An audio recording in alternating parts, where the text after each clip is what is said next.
শনিবার জামিন পেলেন। গ্রেফতার হয়েছিলেন প্রায় 11 মাস আগে। কোটি কোটি টাকার এই সারদা কেলেঙ্কারিতে কিভাবে জড়িয়েছিল পরিবহন মন্ত্রীর নাম, জবাব জানতে ফিরে তাকাতে হবে কয়েক বছর আগের ছবিগুলোতে। নানা অনুষ্ঠানে নানা সময়ে সারদা কর্ণধার সুদীপ্ত সেনের ভূয়সী প্রশংসা শোনা গিয়েছে মদন মিত্রর গলায়।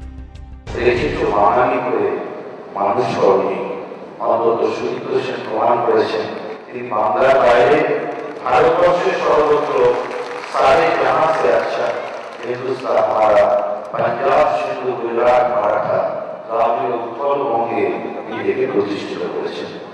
একটা সুদীপ্ত সেন ৭৫,০০০ ছেলেকে কাজ করার সুযোগ করে দিয়েছে। আমি এলাকার বিধায়ক হিসেবে যে বিষ্ণুপুর এলাকার মধ্যে সারদা গ্রুপের কাজকর্ম করতে কোথাও যদি কোনো অসুবিধে হয়, কোনো আইনগত বাধা আসে, সেগুলো যাতে সব কিছু ঠিকঠাক করে মেনে সেই সমস্যাকে দূর করে সারদা গার্ডেনের কাজ করতে কোনো অসুবিধা না হয়, সেই ব্যাপারে আমরা নজর রাখব। সারদা কেলেঙ্কারি প্রকাশ্যে আসার পর এই প্রশংসায় কাল হয় মদন মিত্রর। পাশাপাশি সারদার প্রভাবশালী যোগ খুঁজতে গিয়েও বেরিয়ে আসে তার নাম।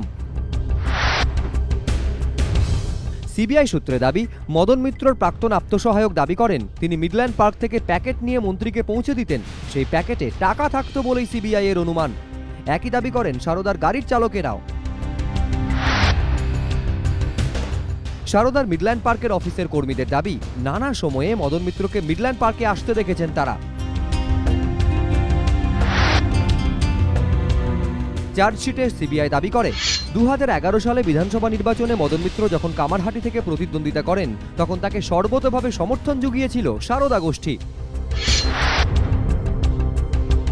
সাপ্লিমেন্টারি চার্জশিটে সিবিআই দাবি করেছে সারদা থেকে পরিবহন মন্ত্রীকে একটি গাড়ি দেওয়া হয়, যার জ্বালানি থেকে চালকের যাবতীয় খরচ যোগাতেন সুদীপ্ত সেন।